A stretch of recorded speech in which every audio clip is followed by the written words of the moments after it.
नमस्कार दोस्तों। देखिए मित्रों, रीट एग्जाम से संबंधित कुछ महत्वपूर्ण बिंदु हैं, उन पर हम बात करेंगे। तो पूरा वीडियो अच्छे से सुनिएगा और किस प्रकार से एग्जाम हॉल में पेपर हल करना चाहिए और कुछ ऐसी गलतियां हैं जो नहीं करनी चाहिए, तो वो भी आपको ध्यान में रखनी पड़ेगी। तो और भी कई महत्वपूर्ण बातें हैं, तो उस पर हम चर्चा करेंगे। और इसके साथ ही वीडियो को लाइक जरूर करें, ज्यादा से ज्यादा शेयर करें। और आशा है आप सबकी पढ़ाई बहुत अच्छी चल रही होगी रीट के एग्जाम के लिए। तो आइए शुरुआत करते हैं। देखिए, सबसे पहली बात यह है कि इस वक्त स्टूडेंट के अंदर एक जो भय आ रहा है कि अगर 90 नंबर ही नहीं बने तो क्या होगा। मतलब बहुत ज्यादा ये चीजें मुझे दिख रही है हर जगह, फेसबुक हो चाहे व्हाट्सएप हो। और काफी स्टूडेंट ने भी पूछा कि सर अगर 90 नंबर हमारे नहीं बन पाए 150 में से, यानी 60% नहीं बने, तो बहुत ज्यादा दिक्कत हो जाएगी। अगर पेपर हार्ड आ गया या मान लीजिए कुछ और दिक्कत हो गई तो अब इसका मैं समाधान मैं आपको बता देता हूं। देखिए, ये 90 अंक हासिल करने का भय आपको क्यों लग रहा है? अगर जिन विद्यार्थियों को लग रहा है और भोजनों को लग रहा है, मुझे पता है आपको लग रहा है, चाहे आप भोजन इसको स्वीकार करें या नहीं करें, 90% स्टूडेंट के मन में इस चीज का डर है कि 90% अंक नहीं बने तो बहुत दिक्कत हो जाएगी। तो पहली बात तो यह है कि इस तरह का भय अगर आपके मन में है तो उसको बिल्कुल ही आप बाहर निकाल दीजिए। 1% भी इस तरह के कोई डर की आवश्यकता नहीं है। दूसरी बात, कई कई स्टूडेंट कह रहे हैं सर पेपर बहुत ज्यादा हार्ड आ गया या इस तरह का हो गया। देखिए, जब सिर्फ पास करने का एग्जाम हो, सिर्फ जो एक पात्रता परीक्षा हो, पहली बात तो यह है कि उसके अंदर इस तरह का पेपर कभी नहीं आता। कि बोर्ड का उद्देश्य यह नहीं होता कि किसी के 60%, मतलब लगभग विद्यार्थियों की कि 60% ही ना बने, इस तरह का कोई उद्देश्य नहीं होता है। लगभग विद्यार्थी पास कर जाएं, इस तरह के उद्देश्य के साथ में एक जो पात्रता परीक्षा होती है उसको हमेशा बनाया जाता है। क्योंकि आगे जो फाइनल एग्जाम होगा, तो अगर बहुत ज्यादा विद्यार्थी अगर पेपर इस तरह का बनाएंगे कि यहां विद्यार्थी इस एग्जाम को ही पास नहीं कर पाए, तो फिर सीधी सी बात है कि आगे जो फॉर्म निकलेगा फाइनल एग्जाम का, वो फॉर्म नहीं भर पाएंगे। तो इस तरह से नहीं होता है। पेपर की बहुत ज्यादा हार्ड आ जाएगा या इस तरह का कभी नहीं होगा। आप बिल्कुल निश्चित रहें, इस तरह का पेपर कभी नहीं आएगा कि आपको देख करके लगे कि ये क्या आ गया, पता नहीं कहां से पूछा है। तो ये अगर मन में आपके डर है तो इसको आप बिल्कुल निकाल दीजिए। इस तरह के कोई डर की आवश्यकता नहीं है। और तीसरी बात, रीट का एग्जाम है तो रीट के अकॉर्डिंग ही आपका पेपर आएगा। कोई आरएस का या यूपीएससी का आपका एग्जाम नहीं है कि उसमें आएगा कि पेपर का जो है वो, क्योंकि हर एग्जाम का एक होता है स्तर कि इस स्तर के प्रश्न इस एग्जाम में पूछे जाएंगे। 5-7 प्रश्न तो हर एग्जाम में होते हैं, थोड़े से घुमा के और थोड़े से अलग हटके पूछे जाते हैं, ताकि स्टूडेंट को लगे कि हाँ ये कुछ पेपर में पता नहीं कहां से पूछे हैं या क्या है। तो वो कोई प्रश्न जो है कोई इतना महत्वपूर्ण रोल नहीं होता उनका। कुछ 5-7 प्रश्न जो हटके पूछे जाते हैं। तो रीट का एग्जाम है तो रीट के अकॉर्डिंग ही आपके एग्जाम में पूछा जाएगा।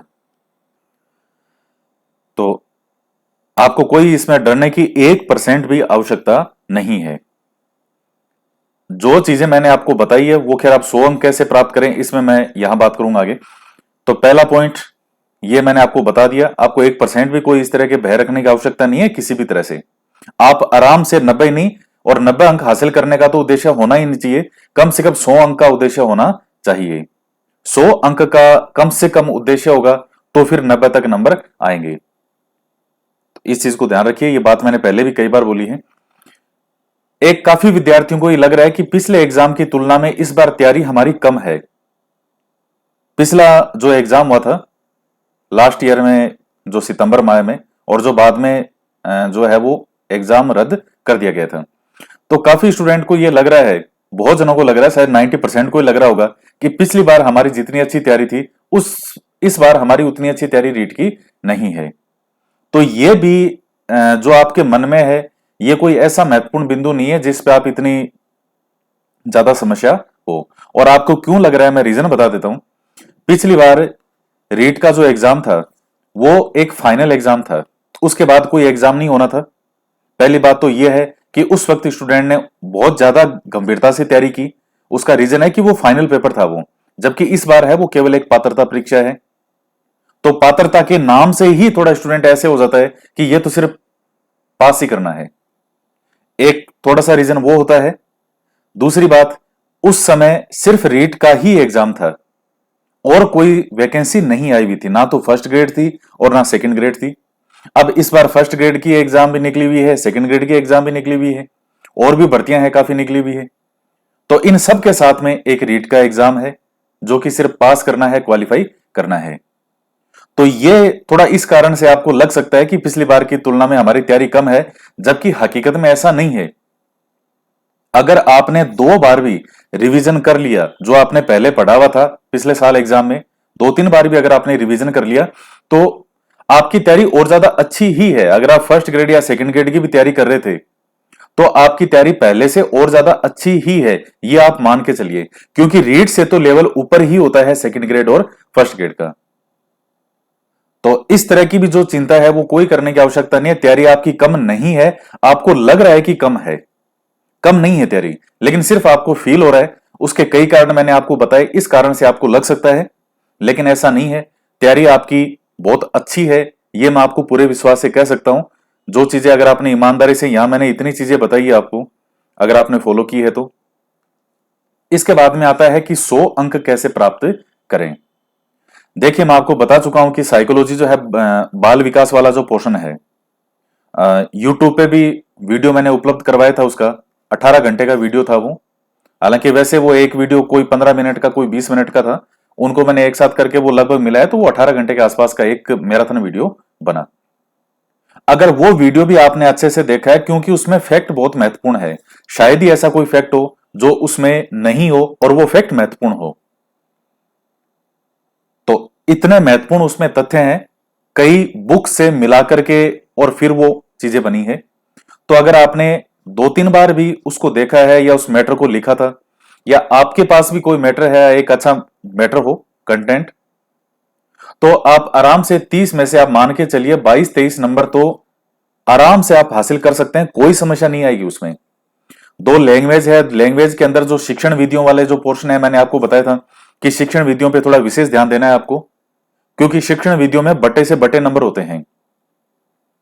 अब विलोम शब्द है, पर्यायवाची है, आप चाहे याद ही करते रहो। संधि है, संधि का प्रश्न एक आता है, उसके लिए विद्यार्थी 15 दिन, 20-20 दिन एक सिर्फ संधि याद कर रहा होता है।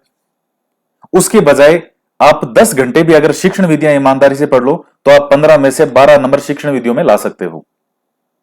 हालांकि जो व्याकरण है उसका अपना महत्व है, वो एक अलग चीज है, लेकिन मैंने शिक्षण विधियों पे आपको ज्यादा फोकस करने के लिए कहा था कि आप शिक्षण विधियों पे ज्यादा ध्यान लगाओ। बाकी तो जो चीजें थी तैयारी करनी थी उनकी, तो और अभी भी आपको शिक्षण विधियों पे ज्यादा ध्यान देना चाहिए। बाकी जो ग्रामर है वो भी ठीक है, लेकिन अब ये नहीं, इसका मतलब ये नहीं कि आप इस टाइम कोई अगर संधि है, समास है, आप इस टाइम उनके नियम पढ़ रहे हो कि संधि के नियम क्या क्या है, ये है कब आएगा, अगर आ से ए मिलेगा तो क्या होगा, दीर्घ संधि कौन सी है, स्वर्ग संधि कौन सी है, व्यंजन कौन सी है, विसर्ग कब माना जाएगा। ये चीजें अब पढ़ने का समय नहीं है कि आप इस तरह से नियम वगैरह आप पढ़ो। आपने पहले से पढ़ रखा है व्याकरण, उसको साथ साथ में जो है अब थोड़ा सा वर्ड आप जो है वो रिवीजन करते रहो, कुछ महत्वपूर्ण जो शब्दावलियां हैं वो। तो शिक्षण विधियां आप साथ में थोड़ा ध्यान दो विशेष तौर से। और बात आते हैं आगे एसएसटी के जो 60 प्रश्न आते हैं। मैंने आपको पहले भी कहा था आरबीएससी की किताबें और एनसीईआरटी की किताबें, और अभी भी मैं कह रहा हूं, और एग्जाम के बाद मैं आपको लाइनें दिखा दूंगा इन्हीं किताबों से उठी हुई। पिछली बार डायरेक्ट लाइनें उठ उठ के पूरे, ये आपके जो एसएसटी का पेपर बना था इन आरबीएससी किताबों से, और सारी की सारी मैंने यूट्यूब पे पढ़ाई थी। और एसएसटी, और इस बार इन्होंने एनसीईआरटी मेंशन कर दी, तो वो आपके लिए पढ़ना जरूरी है कि एक बार तो आप अपनी आंखों से निकालो। हालांकि मैटर आरबीएससी की तुलना में बहुत कम है इनमें, लेकिन जब लिखा है तो फिर आपको एक बार अपनी आंखों से निकाल लेनी चाहिए थी। और इनमें कोई ऐसा कुछ नहीं है 5 दिन के अंदर भी किताबें आंखों से निकल जाती है, ऐसा कुछ नहीं था इनमें। तो आरबीएससी और एनसीईआरटी किताबें अगर आपने एक बार भी ढंग से अपनी आंखों से निकाल ली है तो आप मान करके चलिए आप आराम से 100 अंक हासिल कर सकते हैं। तो कोई घबराने की आवश्यकता नहीं है, जब आप पेपर हल करने बैठेंगे तो आप आराम से उस पेपर को कर लेंगे। एग्जाम से पहले का जो एक भय होता है ये, और ये हर व्यक्ति के मन में होता है। अब महेंद्र सिंह धोनी है, वो भी अगर मैदान में खेलने जाएगा तो उसके भी मन में, चाहे दुनिया का कोई भी प्लेयर हो, वो भी अगर मैदान में खेलने जाता है तो जाने से पहले उसके मन में एक कहीं ना कहीं एक भय होता है। अब वो बोलते नहीं है कोई कि देखो मेरे मन में कहीं ना कहीं एक भय तो है, दुनिया में कोई आदमी इस चीज को नहीं बोलेगा, स्वीकार नहीं करेगा, लेकिन एक थोड़ा सा भय तो होता है। और वो भय सकारात्मक होता है, उससे घबराने की आवश्यकता नहीं है। एक सकारात्मक भय हमेशा होना चाहिए। तो थोड़े बहुत भय है वो कोई होना भी चाहिए वो।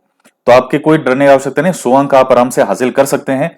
मैं ये चीज इस विश्वास पे कह रहा हूं कि अगर मैंने यहां जो भी चीजें आपको पिछले 2 साल में, 3 साल में, जितनी भी चीजें आपको यूट्यूब पे रीड से संबंधित बताई है, अगर उतनी सब आप फॉलो कर ले तो 150 में से आपके नंबर आएंगे 140। हकीकत में है, ईमानदारी से अगर आप वो सब चीजें फॉलो करते हैं तो उसकी आधी भी फॉलो कर लेंगे तो भी 100 नंबर तो आपके कहीं नहीं जाएंगे, आप आराम से बना लेंगे। इसके अलावा एक चीज और मैं आपको बता दूं, इस समय थोड़ा बुक्स को अगर आप यूट्यूब पे बहुत ज्यादा पढ़ रहे हैं इस समय, तो थोड़ा सा मेरा यह मानना है कि इस समय आपको बुक्स की ओर थोड़ा जाना चाहिए। थोड़ा सा बुक के मटेरियल की तरफ आप जाएं। यूट्यूब 2-3 घंटे से ज्यादा नहीं देखें इस समय मेरे अनुसार। बाकी जो आपको ठीक लगे, जो सही लगे वो आप करें। उसका एक रीजन ये है कि जब एग्जाम हॉल के अंदर आपको कोई यूट्यूब नहीं देखना है, वहां एग्जाम हॉल के अंदर आप जाएंगे तो आपके सामने क्वेश्चन लिखे हुए आएंगे।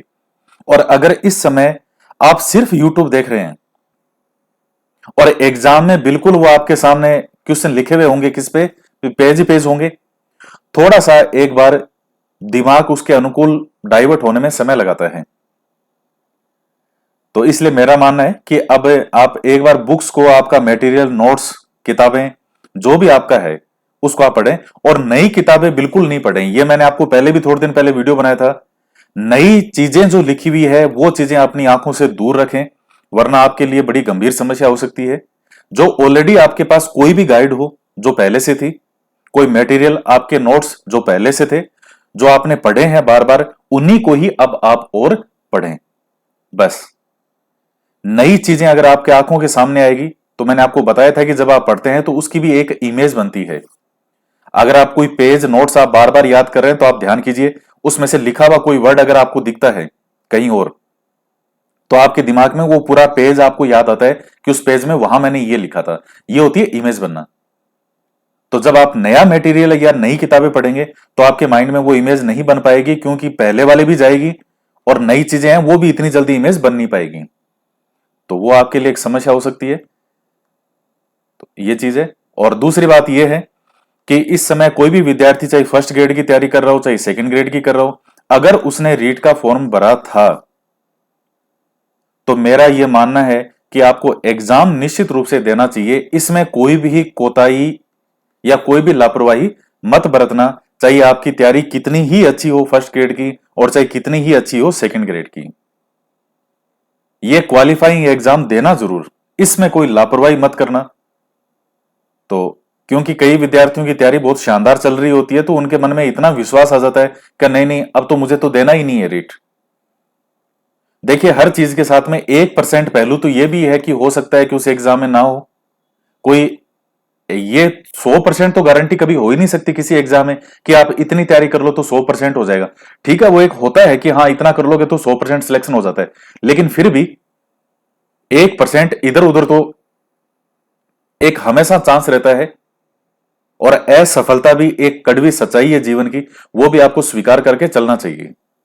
तो मैं ये चीजें इसलिए कह रहा हूं कि फर्स्ट ग्रेड सेकंड ग्रेड की चाहे आपको कितनी भी तैयारी अच्छी हो, कम से कम ये जो एग्जाम है रीट वाला, और 60% आपके आराम से बन जाएंगे, आपको कोई समस्या नहीं आएगी। तो ये एग्जाम आपको जरूर देना चाहिए। किसी के मन में अगर ख्याल आ रहा हो कि नहीं नहीं मैं तो नहीं दूंगा पेपर, अगर मैं पेपर देने गया मेरा एक दिन आने का खराब होगा और एक दिन जाने का खराब होगा, कुछ खराब नहीं होगा। 3 दिन अगर आप बीमार हो गए, वो दिन सब वैसे ही खराब हो जाएंगे। तो इस तरह से कोई खराब नहीं होता है। लेकिन अगर आप पेपर नहीं दे के आए तो आपके बाद में अफसोस जरूर होगा, ये मैं पूरी गारंटी से कह सकता हूं। आप बार बार यही सोचोगे कि यार इससे अच्छा पेपर दे के आ जाते तो ठीक रहता है। तो उस अफसोस में बार बार गिल्ट करने से अच्छा है कि पेपर दे के आ जाओ। अब देखिए परीक्षा कक्ष के अंदर आपको पेपर कैसे हल करना है। कोई विद्यार्थी अगर पहले से हल कर रहा है जिसका एक अच्छा सा हमेशा अच्छा स्कोर रहता है, तो उसकी जो खुद की एक नीति है उसी को ही अपनाए वो।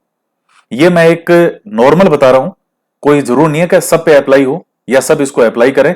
एक सामान्य रूप से पेपर में आपको क्या करना चाहिए, एक सबसे बेस्ट तरीका क्या हो सकता है, तो 4 चरणों के अंदर आप कर सकते हैं। अच्छा, एक चीज ये है कि इसमें नेगेटिव मार्किंग आपके नहीं है पात्रता परीक्षा में, तो आपको पूरे के पूरे 150 प्रश्न हल करने हैं, ये आप ध्यान रखें। पहले चरण के अंदर आपको पूरे पेपर को रीड आउट करते हुए आते हुए प्रश्नों के आंसर के मार्क करते हुए जाना है। आप पहली बार जब पेपर पढ़ने के लिए बैठोगे तो पहले क्वेश्चन से लेकर के और जो 150वां क्वेश्चन है उस 150वें क्वेश्चन तक एक बार पूरा पेपर आप पढ़ जाएं, और उसमें से आप मान के चलिए कि 150 में से कम 65-70 या 75 तक प्रश्न ऐसे आराम से होंगे, 65-70 तक तो कम से कम ऐसे आराम से होंगे जो आप पहली बार में आपको देखते ही आ जाएगा कि इसका आंसर तो ये है। तो जो आंसर आपको लग रहा है पहली बार में पढ़ते कि इसका तो 100% यही है, उसमें आंसर के छोटा सा यूं मार्क करते जाएं आपकी, ये इसका हो गया। नेक्स्ट प्रश्न आपको लग रहा है कि हाँ इसका ये सही है, जिसमें आप 100% श्योर हो उसी में ही आपको आंसर के मार्क करना है, कि जैसे इसका बी सही है, फिर 4th क्वेश्चन पे पहुंच गए, वो आपको नहीं आ रहा आंसर, छोड़ो उसको, आगे बढ़ो। 5वां पढ़ा, वो नहीं आ रहा, आगे बढ़ो। छठा है, इसका आपको आ रहा है, अच्छा इसका ये है, इस पे आंसर के यूं मार्क कर दिया। इस प्रकार से आपको पूरे 150 प्रश्न पढ़ने हैं और इसमें कोई बहुत ज्यादा समय नहीं लगेगा आपको। कुछ मिनटों के अंदर आप जो है ये पूरा पेपर 150 प्रश्न अपनी आंखों से निकालोगे। इसके बाद में अब आपको नेक्स्ट जो आपका राउंड है उसमें जिन प्रश्नों के अंदर आपने मार्क किया था आंसर के, यानी आपको वो 100% आता था, अब उन प्रश्नों को आपको दोबारा अच्छे से पढ़ना है, ताकि कई बार कुछ क्वेश्चन ऐसे होते हैं जिनमें नहीं है या असत्य है या कुछ इस तरह से कुछ भाषा घुमावदार होती है, या प्रश्न के अंदर ही कुछ इस तरह की भाषा होती है कि आप पहली बार में आंसर को नहीं कैच कर पाते। तो इसलिए अब जो प्रश्न का आपने मार्क किया था उन प्रश्नों को आप दोबारा बहुत अच्छे से पढ़ें, समझ के पढ़ें। जब आप उनमें श्योर हो कि ये हाँ बिल्कुल ये 100% यही उत्तर है इसका, तब अब आप उनके जो गोले हैं वो OMR शीट के अंदर भर दें। तो आपको ऐसा नहीं करना है कि आप पूरे 150 के 150 गोले लास्ट में एक साथ भरें, ये इतनी बड़ी भूल साबित हो सकती है, ये गलती कभी मत करना। लास्ट में मैंने लिखा है कि क्या गलतियां नहीं करनी है, तो उसमें कभी OMR शीट एक साथ ऑप्शन नहीं भरने चाहिए। कोई एक ऑप्शन भी अगर ऊपर नीचे हो गया तो सारा पेपर खराब हो जाता है फिर। तो जिनमें आप 100% श्योर हो उनमें गोले कर दीजिए और उन प्रश्नों के चिन्ह लगा दीजिए यूं राइट का, यानी वो प्रश्न आपने कर दिया। अब नहीं तो लास्ट तक फिर आप ये ढूंढते रहोगे मैंने कौन सा किया था कौन सा नहीं किया था।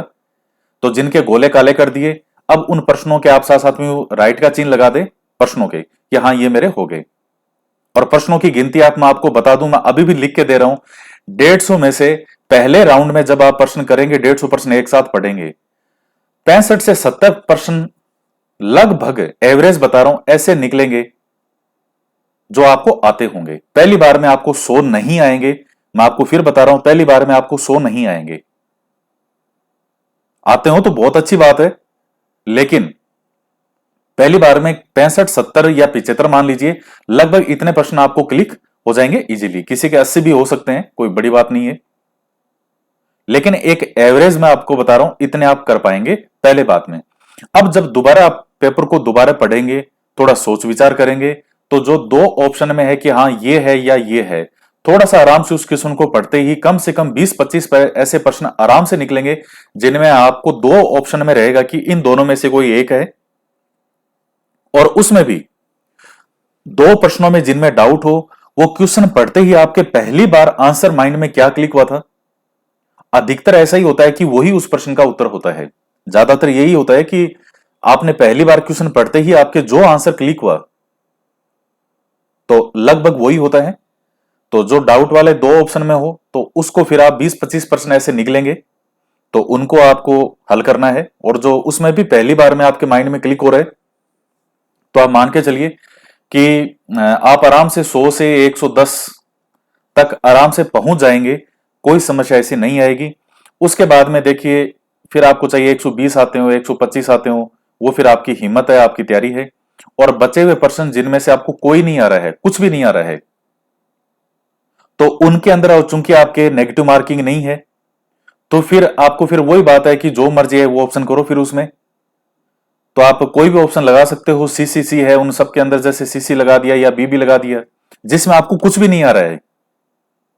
आपने 20% भी ऐसे किए हैं जिनमें आपने सीसी, हालांकि ये तरीका यूपीएससी और आरएस के एग्जाम तक में प्री में लोग इस्तेमाल करते थे, क्योंकि वहां नेगेटिव मार्किंग भी होती थी, लेकिन फिर भी उनको पता था कि 100 में से अगर हमें 60 आ रहे हैं और अगर 15 प्रश्न और ऊपर हम रिस्क लेते हैं और 15 के अंदर भी हम लगातार अगर सीसी लगाते हैं, तो कम से कम 4-5 प्रश्न भी सही निकल गए तो वो चीज अनुकूल रह जाएगी, उसमें कोई दिक्कत नहीं होगी। अच्छे खासे स्टूडेंट इस चीज तरीके को इस्तेमाल करते आए हैं। तो जिसमें आपको कुछ भी नहीं आ रहा है, तो उन प्रश्नों में आप कोई भी, फिर जब तुक्का ही लगाना है तो वो भी वो लगाना चाहिए कि लगे कि हां सही होने के भी कुछ चांस हो। तो फिर आप उसमें जो आपको ठीक लगे, चाहे सीसी लगाएं या बीबी लगाएं, ज्यादा मतलब आप देख लीजिए कि कौन सा ज्यादा आंसर लगातार क्लिक हो रहे हैं उसमें, पेपर में। तो जिसमें कुछ भी नहीं आ रहा हो, फिर आपकी मर्जी है कि आप उसमें क्या लगाओ। तो उसमें एक साथ कुछ प्रश्न आप कर सकते हैं, जिनमें आपको थोड़ा बहुत भी लगता हो कहा इसमें ये है, तो फिर वो ऑप्शन तो आपको करना ही है उसमें। जब आपको दूर दूर तक ही पता नहीं है, कि मुझे यही नहीं पता कि इसका ए है, बी है, सी है, डी है, मुझे तो 1% इसमें कुछ नहीं आ रहा, तो फिर आप जो आपका दिल करे, चाहे ए लगाओ, चाहे बी लगाओ, चाहे सी लगाओ, क्योंकि नेगेटिव मार्किंग है नहीं और 150 गोले आपको काले करने ही हैं। तो बाकी आप 110% तक आराम से सही कर लेंगे, ऐसा मेरा पूरा विश्वास है।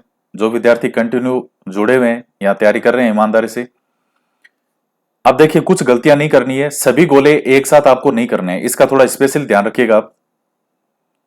कई बार तो ये स्थिति हो जाती है कि लास्ट में मुश्किल से जब पूरा होने में पेपर, या तो 15 मिनट बचते हैं, 10 मिनट बचते हैं, तब ध्यान में आता है कि अरे मेरे तो सारे गोले पड़े हैं।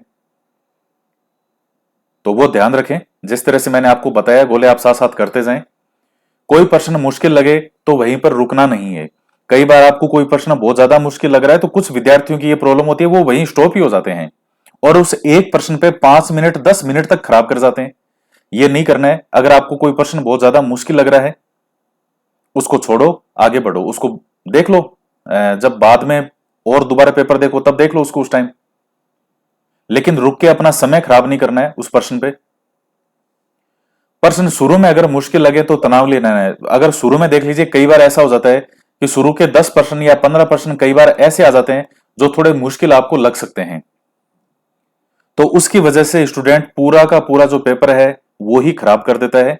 इस तरह की आपको गलती नहीं करनी है। कई बार शुरू में कुछ प्रश्न हो सकता है हार्ड आ जाए, तो आगे का पूरा पेपर आसान आपको मिलता है। तो थोड़ा सा इस चीज का ध्यान रखना, कभी कुछ थोड़ा शुरू में मुश्किल आ जाए तो उस चीज से घबराना नहीं है। कईयों का हौसला वहीं डाउन हो जाता है कि हम तो मर गए, अब हमारे तो 90 प्रश्न ही सही नहीं होंगे। तो इस तरह की चीजें नहीं होनी है। यह पेपर इस तरह से बनाया जाएगा कि विद्यार्थी पास कर जाएं। यह एक पात्रता परीक्षा है और 90 अंक बनाना कोई इस पेपर में मुश्किल काम नहीं है। तो दोस्तों, मुझे आशा है काफी चीजें, आपके डाउट दूर हुए होंगे। और इस रेट को लेकर के तो मैं, इतना विश्वास है मुझे सभी विद्यार्थियों पे जो पिछले 2 साल से, 3 साल से, 4 साल से जो रीट एग्जाम को लेकर के जुड़े हुए हैं। और सिर्फ 90 अंक के नहीं, मुझे तो लगता है कि आपके 120 से ऊपर नंबर आएंगे, 110 नंबर से भी ऊपर आपके आराम से आएंगे, ऐसा मुझे लगता है। क्योंकि मैं भी जानता हूं कि पेपर किस तरह से बनाया जाता है, किस तरह से पेपर बनाया जाएगा। तो कोई ऐसी घबराने की आवश्यकता नहीं है, जो आपने पढ़ा है उसी में से ही पेपर आएगा।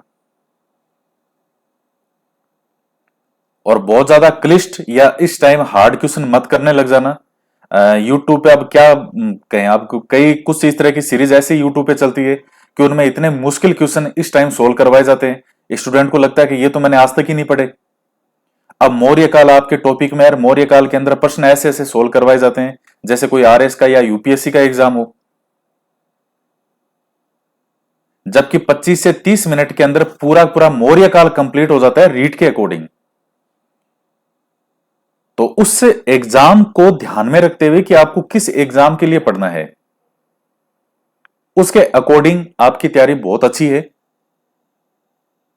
तो बस आज के वीडियो में इतना ही। तो आगे और बात करेंगे नेक्स्ट वीडियो में। तो मिलते हैं नेक्स्ट क्लास में। जय हिंद, जय भारत।